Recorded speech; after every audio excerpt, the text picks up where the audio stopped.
하나님의 말씀은 마태복음 11장 16절에서 19절입니다. 마태복음 11장 16절에서 19절입니다. 제가 가지고 있는 신약 성경은 16쪽입니다.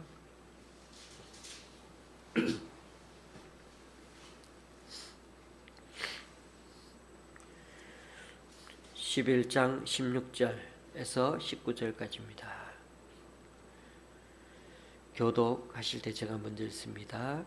이 세대를 무엇으로 비유할까? 비유하건대 아이들이 장터에 앉아 제 동물을 불러 이르되 우리가 너희를 향하여 피리를 불어도 너희가 춤추지 않고 우리가 슬피 울어도 너희가 가슴을 치지 아니하였다함과 같도다. 요한이 와서 먹지도 않고 마시지도 아니하며 그들이 말하기를 귀신이 들렸다 하더니 인자는 와서 먹고 마시며 말하기를 보라 먹기를 탐하고 포도주를 즐기는 사람이요 세리와 죄인의 친구로다 하니 지혜는 그 행한 일로 인하여 옳다함을 얻느니라. 아멘.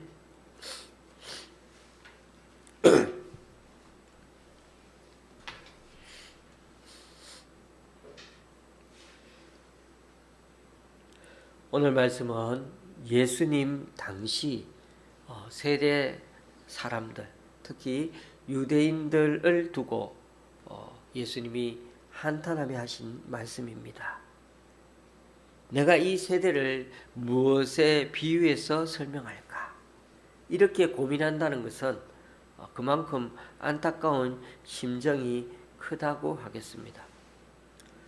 오늘 말씀을 이해하려면 좀 더 거슬러 올라가서 19장 처음부터 등장하는 세례 요한이 그렇게 잡혀서 감옥에 갇힌 부분부터 생각해 봐야 합니다. 세례 요한은 당대 영성 회복을 외쳤던 외로운 마지막 선지자였습니다. 구약의 마지막 선지자였습니다. 그는 스스로 광야에서 외치는 자의 소리라고 말할 정도로 세상의 어떤 권세 앞에서도 거칠 것 없는 음성으로 자기 시대의 불의를 폭로하고 당시 사람들이 쓰고 있는 그 위선의 가면을 사정없이 벗겨냈습니다. 그러하기에 그는 힘을 가진 권력자들에게는 아주 불편한 사람이었습니다. 반면에 오랫동안 식민지 수탈에 시달려왔던 그 시대 사람들은 그의 말 한마디 한마디가 너무나 시원시원했습니다. 그래서 사람들은 그가 오시기로 약속된 메시아인지도 모른다고 다들 생각한 사람들이 많았습니다. 그 말을 들으면 좀 어떻습니까? 요한의 어깨가 어쓱할 법도 한데, 하지만 그는 단호한 음성으로 자기는 절대 메시아가 아니라고 말했습니다. 여러분, 칭찬으로 사람을 시험한다는 말이 있습니다. 그렇지만 그는 사람들에게 칭찬을 받든 또는 비난을 받든 그에 따라 마음이 결코 달라지는 그런 사람이 아니었습니다. 어느 날 요한의 제자들이 요한에게 와서는 사람들이 다 예수에게로 몰려가고 있더이다 하는 말을 들었습니다. 그 말엔 좀 섭섭한 말이 제자들이 있다는 거죠. 아니, 우리 스승 요한을 놔두고 다 예수에게로 가니까요. 조금 전까지는 그렇게 세례 요한 자기를 쫓아다니더니만 이제는 예수를 쫓아다니니까 제자들이 속상해서 그런 말 했던 겁니다. 그래도 그는 하늘이 주시지 않으면 사람은 아무것도 받을 수 없다면서 그는 흥하여야 하고 나는 쇠하여야 한다고 단호하게 말했습니다. 정말 세례 요한은 대인배의 사람이었습니다. 그런 그가 감옥에 갇혔죠. 요한은 감옥에서 자신의 죽음을 이제 예견했습니다. 이번에는 빠져나갈 수가 없어. 그래서 그는 급히 자기 제자들을 예수님께로 보내서 단도직입적으로 묻습니다. 오실 그분이 당신이십니까? 그렇지 않으면 우리가 다른 분을 기다려야 합니까? 요한은 죽음이 두려운 게 아니라 자신이 예비하고 지금 계속 밀고 있는 이 예수님이 진짜 구원자인지 한 번 더 확인하고 싶었던 것입니다. 그래서 예수님은 말씀하십니다. 가서 너희가 듣고 본 것을 요한에게 알려라. 눈먼 사람이 보고 다리 저는 사람이 걸으며 나병 환자가 깨끗하게 되며 듣지 못하는 사람이 들으며 죽은 사람이 살아나며 가난한 사람이 복음을 듣는다. 여기에 언급된 사람들은 어떻습니까? 그 사회에서 철저히 소외되고 있는 불쌍한 사람들, 부류들입니다. 주님은 다른 사람들을 얘기하지 않고 오히려 이런 긍휼이 필요한 사람들을 예로 들면서 그들의 살 권리를 되찾아주고 있다고 말씀하셨습니다. 요한은 지금 눈앞에 죽음을 앞두고 당신이 오실 그분이냐며 아주 진지하게 묻고 있는데 예수님은 이사야서 말씀을 생각나게 하는 말들을 하시면서 지금 하는 일들이 모두 예언된 말씀대로 하나님 나라를 실제로 현실에서 구현해 나가고 있다고 그렇게 대답해 주고 계시는 것입니다.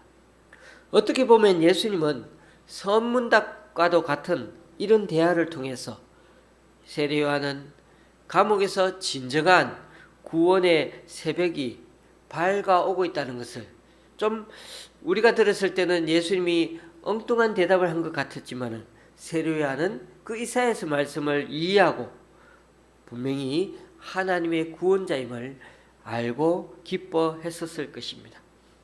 그리고 예수님은 12제자에게 세례 요한이야말로 여자가 낳은 사람들 가운데서 이보다 더 큰 인물은 없다고 말씀하셨습니다. 이제 이어지는 오늘 읽은 본문에 대해서 말씀드리겠습니다. 예수님께서는 자기 당대 어린아이들이 놀고 있었던 그 놀이 중에 하나가 뭐였냐고요? 장례놀이와 결혼식 놀이가 있었습니다. 그 놀이를 장터에서, 시장에서, 시장 밖에서, 시장 터에서 아이들이 막 이렇게, 여기서 장터란 표현은 아고라, 광장 같은 곳입니다. 그런 마당에서 아이들이 장례놀이, 결혼식 놀이를 하는 것을 통해서 유대인들이 세례 요한과 예수님 자신의 사역에 대해 어떤 반응을 보였고 또 이에 대해서 어떻게 응답하셨던가를 이 아이들의 그 예를 들어서 얘기해 주고 계십니다. 먼저 예수님은 유대인을 가리켜서 뭐라고 얘기하셨습니까? 이 세대라고 했죠. 이 세대. 보통 한 세대 그러면은 30년을 잡습니다. 그러니까 부모와 자식 세대를 나누어 말할 때 한 세대라고 하죠. 그런 용어를 여기서 사용하고 있는데 여기서는 그냥 요한과 예수님이 함께 살고 있는 그 시대 사람들, 예수님과 함께 동시대 살고 있는 사람들을 가리켜서 예수님은 이 세대라고 말하고 있습니다. 제가 왜 이 말을 하느냐면 마태복음에서는 이 세대라는 말을 일부러 많이 사용하고 있기 때문입니다. 제가 다음 장에서 12장에도 말씀드리겠지만은 12장에서만 해도 이 세대라는 말을 3번이나 사용했고 23장에서는 또 한 번 더 언급이 되고 있기 때문이죠. 이 말은 흔히 예수님이 메시아라는 사실을, 예수님이 메시아다라는 사실을 사람들이 부인하는 내용이 거기 포함되어 있을 때, 아니면 예수님이 세상을 막 책망하실 때 그때 사용하던 용어가 바로 이 세대라는 말이 들어갑니다. 그러니까 좀 부정적인 표현이죠. 이 세대라는 게 좋은 말이라기보다는 예수님이 책망하실 때 사용하던 그런 말씀입니다. 여러분들도 어릴 때 밖에서 많이 놀아보셨을 것입니다. 요즘 애들은 게임방이나 스마트폰 아니면 노래방 같은 데서 놀지만은 예전에는 놀 수 있는 게 없어서 다 밖에서 뛰어다니면서 막 그렇게 뭘 돌을 줍든지 뭐 가지고서 그렇게 놀았죠. 2000년 전에도 아이들은 결혼식 놀이와 장례식 놀이를 하면서 역할 놀이를 하며 그렇게 놀이를 했습니다. 누가 신랑하고 신부하고 손님들을 하면서 그렇게 막 이렇게 놀았습니다. 특히 여기서 장례식 놀이와 그 반응을 보니까 세례 요한의 사역에 대한 유대인들의 반응을 연상해 줍니다. 왜요? 세례 요한은 사람들에게 어떻게 얘기했습니까? 철저하게 회개, 자복하라고 가르치지 않았습니까? 그에 반해서 예수님은 어떻게 했죠? 세리와 죄인들과 늘 먹고 마시며 또 많은 병자들을 고쳐주면서 항상 어울리며 사셨습니다. 자, 메시아 사역의 선구자인 세례 요한은 요단강 주변에서 먹지도 않고 마시지도 않는 금육 생활을 하면서까지 당대 유대인들에게 어떻게 하든 하나님 나라 천국의 도래에 대한 준비와 회개를 철저하게 준비하라고 그렇게 촉구했습니다. 하지만 오히려 유대 정치 종교 지도자들을 포함한 많은 유대인들은 세례 요한을 가리켜서 뭐라고요? 귀신이 들렸다라고 비난하면서 그의 말씀을, 그가 전하는 말씀을 받아들이지 않았습니다. 반면에 예수님은요, 세례 요한과 달리 일상적인 식생활 다 합니다. 먹고 마시고 다 하죠. 그러면서 천국 복음은 또 전파하며 사셨습니다. 그런데 당대 정치 종교자들을 포함한 또 많은 유대인들은 예수님을 가리켜서 또 어떻게 싸잡아서 얘기했습니까? 먹기를 탐하고 포도주를 즐기는 사람이요 세리와 죄인들의 친구라고 말입니다. 예수님은 하나님의 사랑을 전하기 위해서 당대 사회에서 소외되고 또 천대받던 세리와 죄인들을 일부러 찾아가서 만났고 또 그들과 함께 식사했을 뿐인데 예수님을 그렇게 비난하고 모함을 했던 것입니다. 그러니까 종교 지도자는 어떻게 해요? 이래도 비판, 금식해도 비판, 절에도 비판, 너무 잘 먹고 산다고 비판. 자기들만 옳다는 것입니다. 그런 점에서 아이들의 결혼식 놀이와 그 반응은 예수님의 사역에 대한 유대인들의 반응을 보여줍니다.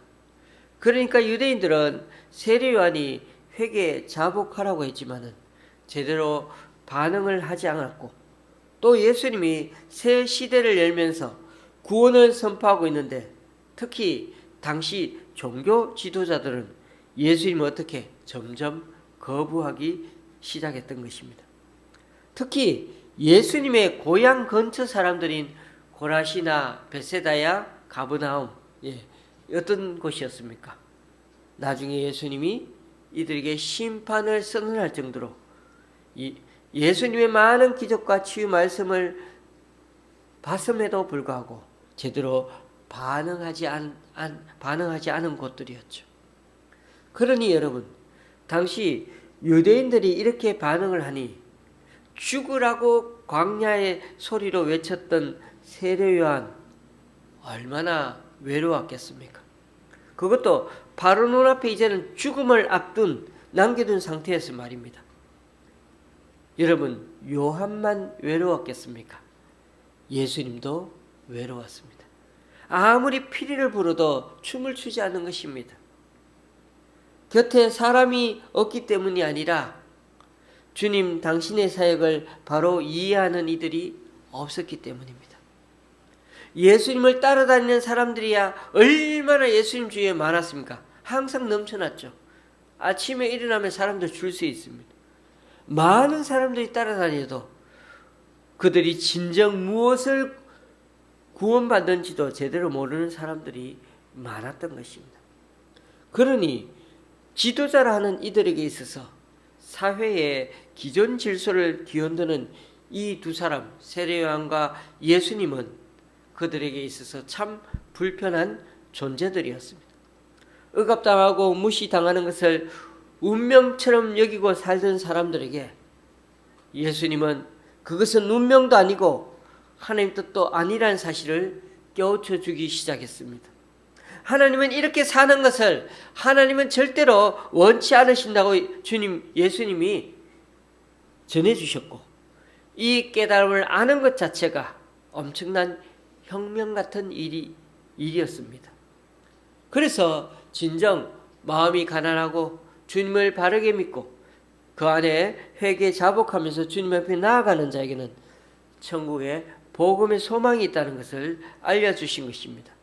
그래서 늘상 이렇게 장애인이 되고 또 가난하게만 살아가는 존재가 아니라 주님 안에 있으면 회복되어진다는 걸 보여주시기 위해서 주님은 수많은 사람들, 병자들을 고쳐주시고 회복하게 해주시고 또 오병이 여러 많은 것들을 먹여주셨던 것입니다. 이런 말을 하고 다니니까 당시 백성의 지도자라는 이들은 세례 요한과 예수님 이 두 사람에 대해서 이제는 네거티브 공세를 시작합니다. 저런 놈들은 가만히 놔둬서는 안 되겠어. 그렇게 생각하기 시작했죠. 그래서 그들은 금욕적으로 살아가는 세례 요한을 비꼬면서 귀신이 들렸다고 조롱하고 또 사람들 속에 들어가 그들과 더불어 살면서 하나님 나라의 비전을 심어주는 예수님을 두고는 봐라 저 사람은 저렇게 막 폭식하며 마구 먹으면서 포도주까지 먹으면서 경건치 못하게 세리와 죄인과 막 이렇게 같이 뒹굴며 놀잖아 라고 비난한 것입니다. 이런 말들을 소문으로 내고 퍼나르는 것을 요즘 말로 말하면은 일종의 여론 조작, 가짜 뉴스죠. 인격 말살입니다. 그래서 여러분, 그런 것들이 많이 있는 세대가 바로 완악한 세대라는 것입니다. 그들에게는 지켜야 할 자기 자신만 있을 뿐이지 고통당하는 이웃들에 대한 그런 존중이나 배려는 전혀 없습니다. 그래서 그 말이 사실이든 사실이 않든 나는 알 바 할 거 없고 그러면서 그냥 나쁜 그런 뉴스들을 막 퍼뜨리는 것입니다. 그들에게 무엇이 옳은 일인가, 진정한 진리인가 하는 문제는 절대 관심 밖이었습니다. 믿는 대로 그냥 자기들은 생각하고 믿는 것입니다. 말하는 것입니다. 예수님은 이런 세태를 보면서 참 기가 막힌 비유를 오늘 이렇게 들려주고 계시는 것입니다. 장터에 앉아 놀고 있는 아이들은 누군가 피리를 불면 춤을 추고 곡을 하면 우는 신용이라도 하는 것이 바로 게임의 룰이었습니다. 하지만 아이들은 그 룰을 지키지 않았던 것입니다. 피리를 불고 곡을 한다는 것은 너와 함께 하고 싶다는 일종의 동조하는 동조하는 그런 제스처가 아닙니까? 그러나 이런 다른 사람들의 함께 해주는 마음, 그런 것들을 일으키지 못할 때 우리는 서로가 마음에 상처가 되고 또 멍이 들게 되는 것입니다. 교우님들, 예수님의 그 시대 사람들에 대한 예수님의 이런 답답함은 우리 시대라고 해서 다르지 않습니다. 그 시대의 사람들 제대로 이해하지 못할 뿐만 아니라 하나님의 말씀을 제대로 이해하고 듣지 않고 교회에 나와도 그 말씀들을 살지 않는다면 하나님의 마음은 얼마나 더 답답하겠습니까? 묵은 포도주를 마셔본 사람은 묵은 것이 더 좋다고 하면서 새 것을 마시려고 하지 않는 것처럼 사람들은 자기 삶의 습성을 바꾸는 불편을 감수하기보다는 지금 살아가고 있는 것 자체가 만족하고 또 타성에 젖어 있어서 그것을 바꿔보고 싶어 하지 않는 것입니다. 그러니 세상을 새롭게 바꾸려고 하는 그 예수님의 초대에 결코 응하지 않는 것입니다. 주님 말씀대로 하려면 어떻게 해요? 바꿔야 할 게 너무나 많고 때로는 손해볼 것도 있기 때문이죠.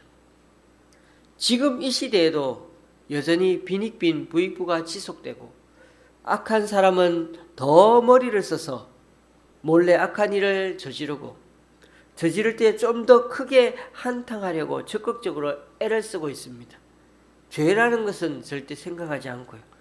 특히 요즘은 사람을 죽여서 뭔가를 빼앗는 것보다는 고급화됐죠. 인터넷이나 사이버로 해킹하거나 대형 기업이나 금융 거래를 횡령하거나 사기치면 순식간에 자기 통장에 수십억, 수백억 원을 해먹을 수 있는데 뭐하러 시급 9,620원을 받아가면서 이 세상에서 힘들게 일하고 살아가려고 그렇게 하겠습니까? 예나 지금이나 2000년 전이나 지금이나 사람 심보는 다를 게 없습니다. 그래서 구원받을 자가 구원받는 것입니다. 누가복음 16장에 보면 부자와 거지 나사로의 비유 이야기가 생각이 납니다. 부자가 지옥에 가서 아브라함에게 부탁을 하죠. 거지 나사로를 다시 살려서 자기 5 형제한테 좀 보내서 제발 이 지옥으로 이리로 오지 말라고 그렇게 말해달라는 겁니다.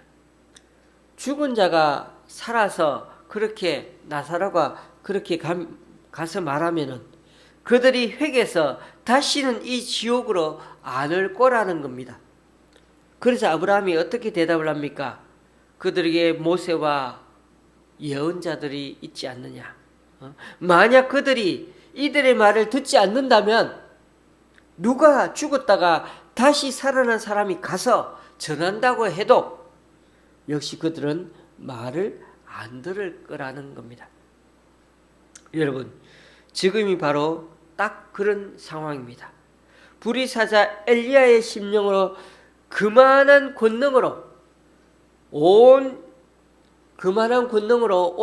이 선지자 세례요한이 그렇게 목이 터져라 외치고 그렇게 했는데도 불구하고 귀신 들린 놈, 쉽게 말해서 미친놈이라고 말하는 건데, 참 어떻게 죽었다가 살아나신 예수님도 제대로 믿겠느냐는 것입니다. 그게 그 시대 사람들 수준이었고 오늘날도 별반 다르지 않는다는 것입니다. 구원받을 자가 구원받는 것입니다.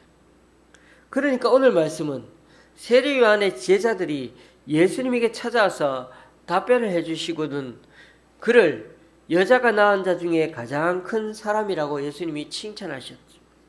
그와 더불어 예수님은 이 시대 사람들이 세례 요한의 회개 운동도 무시하고 예수님의 사역과 복음에 대해 제대로 반응하지 않는 종교 지도자들의 냉담함을 바로 이 장터 아이들의 비유를 통해 지적하셨습니다.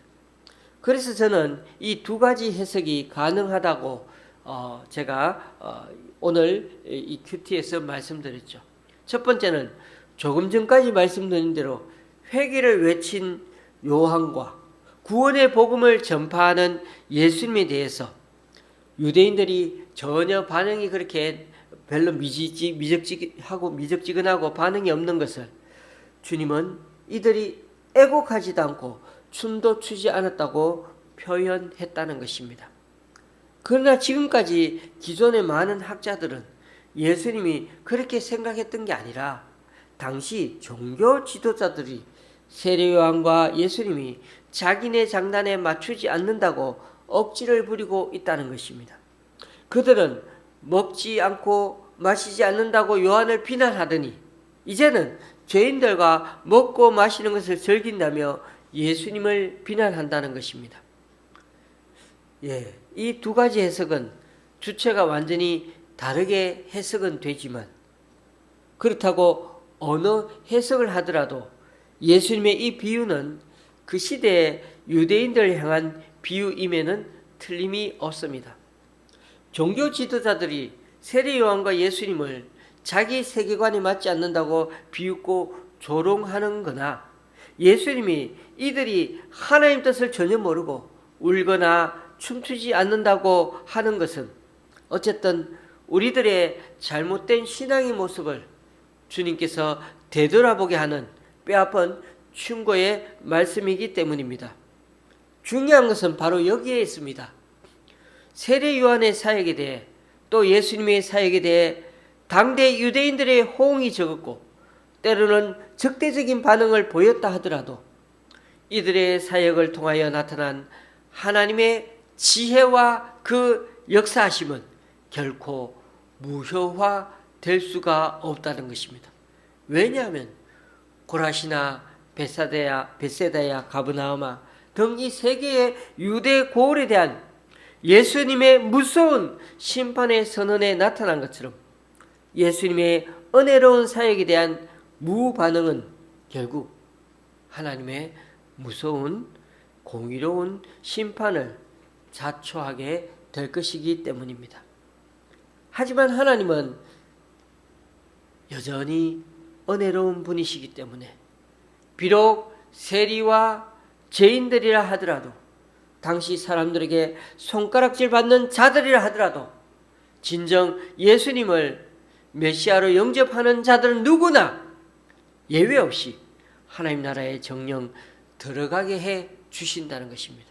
얼마나 극적이고 반전이고 참 하나님의 은혜가 놀랍습니까? 그래서 사도 바울은 십자가에 못 박힌 그리스도가 유대인에게는 그리끼는 것이요 이방인에게는 미련한 것이로되 부르심을 받은 자들에게 그리스도는 하나님의 능력이요 하나님의 지혜라고 선언한 것입니다. 그런 점에서 오늘 19절 하반절을 다시금 잘 살펴보십시다. 지혜는 그 행한 일로 인하여 옳다함을 얻느니라. 이게 무슨 말입니까? 세 번역으로 한번 더 읽어봅니다. 그러나 지혜는 그 한 일로 옳다는 것이 입증되었다. 지혜는 그 한 일로서 옳다는 것이 입증되었다 말씀한 것이 여기서 말하는 지혜는 일반 명사가 아니라 지혜로운 인격이신 예수님을 지칭하는 말이라는 것입니다. 세상 사람들이 제 아무리 완고하게 굴어도 목이 뻣뻣하게 제 멋대로 그렇게 살고 그렇게 판단해도 그리스도께서 옳다는 것은 그분이 하신 일이 증명한다는 말입니다. 안 그렇습니까? 주님의 손길이 닿는 곳마다 여전히 지금 눈앞에서 예수님 눈앞에서 사람들 눈앞에서 생명의 기적이 일어나고 있지 않습니까? 고침받고 변화되고 예수님을 믿는 사람들이 늘어나고 있습니다. 병든 사람은 온전해졌고 낙심했던 이들은 숙명년의 그 너울을 다 벗어버리고 다시금 자기 인생을 개척해서 일어서서 자기 속에 갇혀 저 우울증에 빠져 있는 것처럼 그렇게 나는 아무것도 아니야 라고 그렇게 쓰러져 있는 그런 좌절해 있는 사람들에게 오히려 소망을 주고 다시금 새 삶을 살게 해주고 이웃들의 아픔과 짐을 함께 나눠지기 위해서 모두 다 손을 잡고 그렇게 주님을 따라가게 만드는 일들이 바로 예수님의 사역들이었던 것입니다. 그러니 교우님들, 아무리 세상 사람들이 어떻게 보든 중요한 것은 우리가 주님 말씀대로 선한 사람이 되는 겁니다. 이웃을 사랑하며 주님께 받은 은혜대로 베푸는 것입니다. 우리가 받은 은혜는 지금까지 구약의 그 어떤 은혜보다도 크다고, 세례요한보다도, 그 세례요한이 여자가 낳은 자 중에 가장 크다고 했는데, 그러나 천국에서는 세례요한보다도 다 크다고 그렇게 표현할 정도로 주님이 우리에게 이 시대에 베풀어 주시고 있는 그 은혜는 말로 다 할 수 없는 것이라고 하고 있지 않습니까? 말씀을 마칩니다. 교회에 다니는 사람은 참 많습니다. 하지만 하나님의 마음을 헤아리고 하나님의 손과 발이 되어서 새로운 세상을 열려는 그렇게 철든 신앙인은 그리 많지 않습니다. 배고픈 사람을 먹이고 목마른 이에게 물을 주고 헐벗은 사람을 입히고 병든 사람을 병원에 데려가는 일은 결코 세상 사람들 중에 좀 착한 사람이 하는 자선행위가 아닙니다. 그것은 하나님의 명령입니다. 우리가 믿는 기독교는 자기를 내어주는 사랑을 표방합니다. 오늘 마지막 말씀처럼 무슨 어떤 말을 하든 중요한 것은 우리가 진정 예수님을 믿고 하나님의 복음대로 산다면, 진정 옳다고 생각한다면 그렇게 옳게 생각하는 대로 우리의 삶으로 보여주며 살아야 한다는 것입니다. 예수 그리스도께 그렇게 배웠다면 그 배운 대로 살면 된다는 것입니다. 사람들에게 교회로 무조건 말로 나오라고 말하기 전에 우리가 그렇게 살면 사람들이 우리들의 선함을 통해 예수님을 보게 될 거라는 것입니다.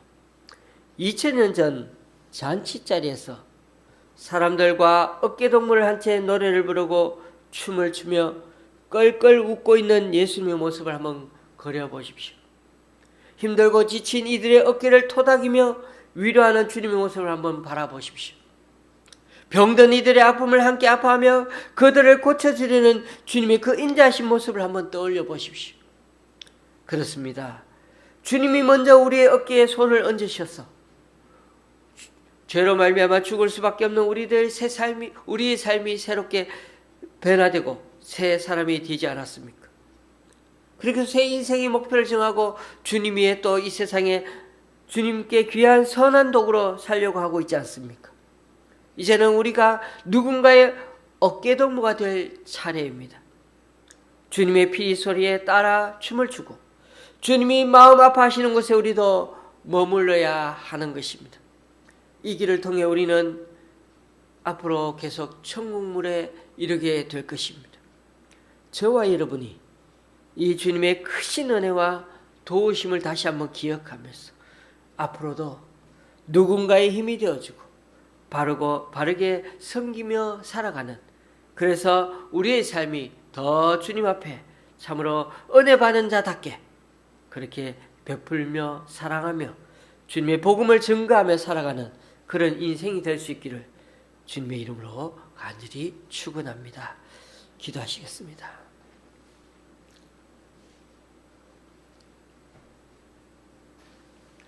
주님, 우리 같은 죄인들을 사랑해 주시고 우리를 인생에 먼저 다가와 어깨동무해 주시고 함께 힘든 인생길에 동행해 주시니 참으로 감사드립니다.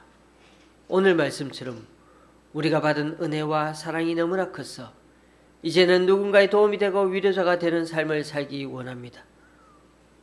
오늘의 우리 세대 또한 예수님이 그때와 다를 바 없는 것은 주님의 은혜에 대한 감격과 기쁨과 감사는 없고 자기 죄악에 대한 안타까운 눈물도 점점 메말려져 가고 있음을 보게 됩니다. 주님의 이 세대에 대한 안타까움과 답답함을 조금이나마 더 깨달아서 주님의 피리 소리에 따라 춤을 추고 주님이 마음 아파하시는 곳에 우리도 머무는 자가 되게 하여 주시옵소서. 우리에게 복음을 주시고 깨닫게 해주시고 항복하게 하신 그 하나님의 크신 은혜를 오늘도 성령께서 우리 양심을 방망이짓하듯 강하게 두드리실 때 그때마다 순종하여 주님의 선한 도구로 쓰임받으며 살아가는 우리 모두가 되게 하여 주시옵소서. 예수님의 이름으로 기도드리며 이제 우리 모두 주님께서 가르쳐 주신 기도를 한 목소리로 함께 기도하오니 하늘에 계신 우리 아버지여, 이름이 거룩히 여김을 받으시오며 나라의 임하옵시며 뜻이 하늘에서 이룬 것 같이 땅에서도 이루어지이다. 오늘날 우리에게 일용할 양식을 주옵시고 우리가 우리에게 죄 지은 자를 사하여 준 것 같이 우리 죄를 사하여 주옵시고 우리를 시험에 들게 하지 마옵시고 다만 악에서 구하옵소서. 대개 나라와 권세와 영광이 아버지께 영원히 쌓옵나이다. 아멘.